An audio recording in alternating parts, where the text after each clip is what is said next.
What does industry need?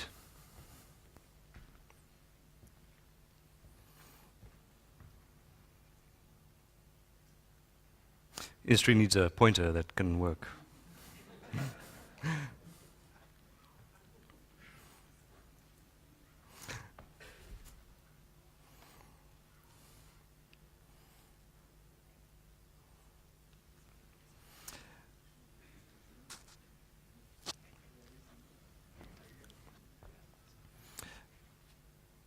There is a big gap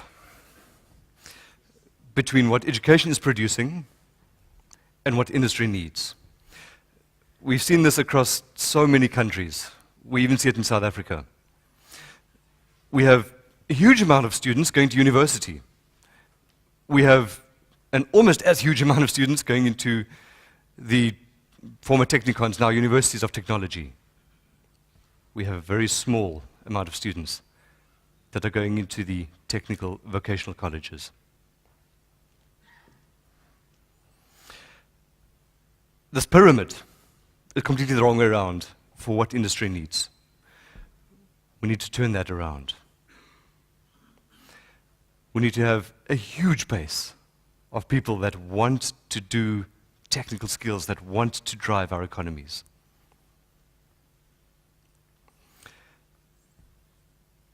The way to do this, of course, is to show how powerful technical and vocational education is for those economies.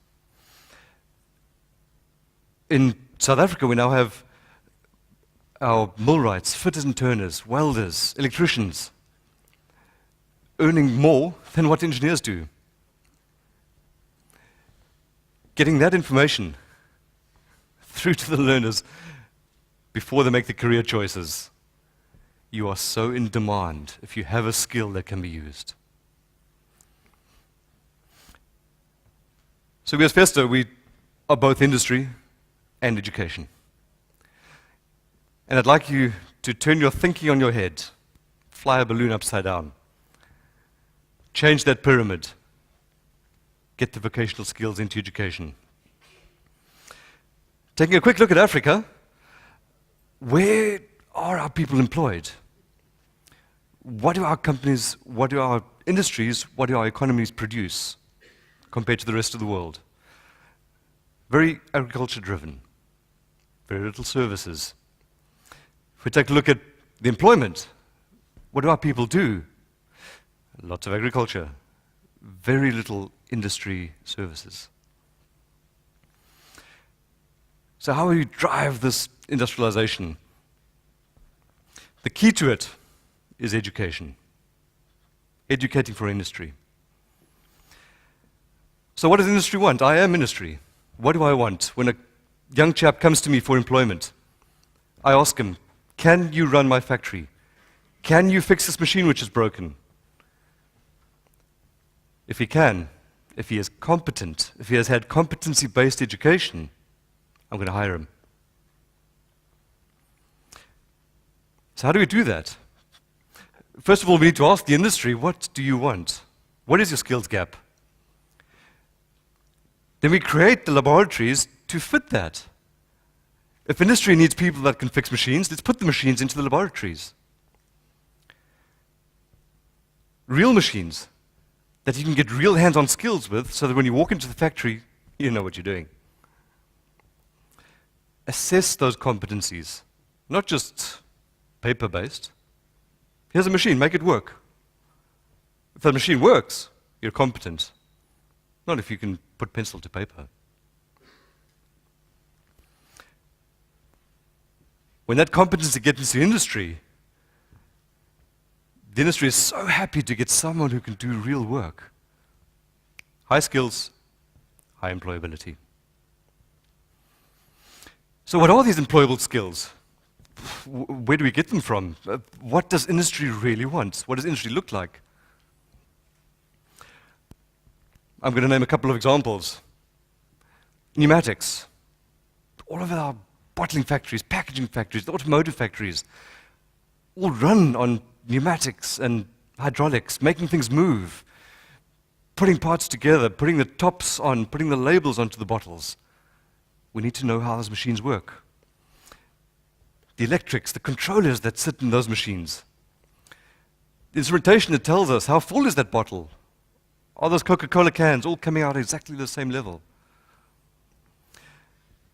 Mechatronics, taking mechanical and electronic and IT and packing them all together, because that is what the machines are that are on those factory floors right now. They are so integrated that the mechanical chap can't do his work properly because the electrical chap hasn't done his work properly because the programmer hasn't done his work properly. We need someone who can do that systems thinking.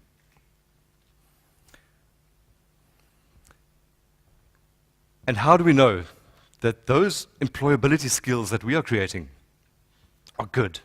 And this is a challenge I want to put to every one of you who are in charge of education. Do competitions. From the ground up to international level. As soon as we have a little bit of competition between the technical training institutes, between the universities, they start looking at each other and saying, wow, how did your guys manage to be so good at welding? How did your guys manage to be so good at robotics? I'd like to put something to you, the World Skills International Competition. This is where all the countries of the world come together. It's the Olympics of skills. It builds this base of, wow, it's amazing to be a craftsman. The young people I've seen that are at this World Skills competition, watching the plasterers, the builders, the hairdressers, the tiling craftsmen, they're absolutely astounded by what people can do that have true skill. A case study from South Africa. Festo supports the two skills of mechatronics and mobile robotics. And we've taken teams to Calgary and to London. And the drive that has created in the institutions across South Africa, we've got such an explosion now of institutions that want to do mechatronics because they can see what the result is and what the passion it is that it creates in students when they attend these competitions. Will you be there? Will I see you at Leipzig? Will I see you at Sao Paulo? I certainly hope I will. Because to industrialize, we need to teach. We need to teach technical skills.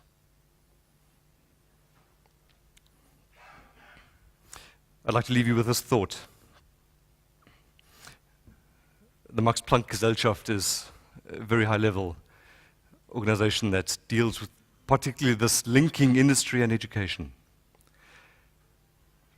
The most important power right now is not our defense budget. It's not the finance. It's what's in here. How do we get that in there? What does this mean for the education in your country?